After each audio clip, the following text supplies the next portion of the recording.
ఏనుగు పెత్తనం ఇస్తే తలంతా గొరుగుతుందని ఒక సామెత ఉంది. ఇప్పుడు బ్యాంకింగ్ రంగంలో మన దేశంలోనే చూస్తే, ఇప్పుడు మన బ్యాంకింగ్ యాక్టివిటీ ఇదివరకు రికార్డుల్లో రాసేవాళ్ళు. ఆ రికార్డులు జాగ్రత్తగా మేనేజరు, క్యాషియరు వీళ్ళ మధ్యనే ఉండేవి. ఆ పైనోళ్ళకి ఆడిటింగు ఇట్లాంటి వాటికే ఉండేది. ఎవరి దగ్గర ఎక్కువ డబ్బులున్నాయి అని లెక్క రాసుకుని, ఆ డబ్బులున్నటువంటి వాళ్ళని వేధించడమో, లేపోతే ఏదన్నా మాకు చేసి పెట్టండి అని అడగడమో ఎప్పుడూ లేదది. బట్ ఇప్పుడేమైపోయింది, ఈ ఆన్‌లైన్ చెకింగ్‌కి ఓ ముగ్గురు, నలుగురు స్టాఫ్‌ని పెట్టారు.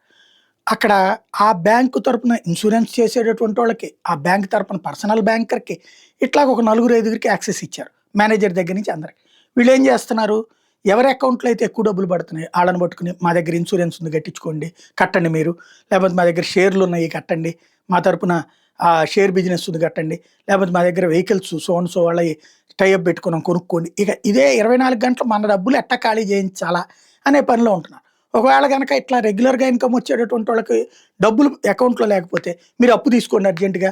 మేము పర్సనల్ లోన్ ఇస్తాము, క్రెడిట్ కార్డ్ లోన్ ఇస్తాము, ఆడ పిండాకుడు ఇస్తాము, పచ్చిబద్దలు ఇస్తామని చెప్పి లోన్‌లని ఆఫర్‌లు పెట్టేసి, తద్వారా మరింతగా అప్పుల పాలు చేసేటటువంటిది జరుగుతుంది. ఇదెందుకు, మన అకౌంట్స్ వాళ్ళు చూసేటటువంటి అధికారం ఇవ్వడం వల్ల. ఇప్పుడు ఆస్ట్రేలియాలో అయితే ఇది మరింత వెర్రి పుంతలు తొక్కుతోందట. అక్కడ ఎవరైతే ఒక కస్టమర్ ఇప్పుడు బయట పెట్టినటువంటిది బాగా వైరల్ అవుతున్నది ఏంటి అంటే, ఆమె ఏదో మనీ ట్రాన్సాక్షన్ చేస్తుంటే ఆగిపోయిందట, డిక్లైన్ అయిందట. డబ్బులుండగా ఇదేంటని బ్యాంక్ వాళ్ళ దగ్గరికెళ్తే, మీరు సో అండ్ సో ఫ్రెండ్ మీకుందా?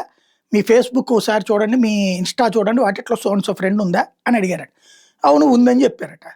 ఆమె సరైన అమ్మాయి కాదు, ఆమెతో నువ్వు ఫ్రెండ్‌షిప్ మానేసేయి అన్నారట. నా ఫ్రెండ్‌షిప్‌కి నీ బ్యాంక్ అకౌంట్‌కి ఏంటి సంబంధం అంటే, ఆమె డిఫాల్టరు ప్లస్ సరైన మనిషి కాదు. అట్లాంటి దాంతో నువ్వు స్నేహం చేస్తున్నావు కాబట్టి, నీ అకౌంట్‌ని ఇబ్బంది పెడుతున్నావు, నిన్ను ఆపుతున్నావు అని చెప్తున్నారు. అంటే వ్యక్తిగత జీవితాల్లోకి జొరబడిపోతున్నారనమాట. చాలా దారుణంగా ఉంది అది పరిస్థితి.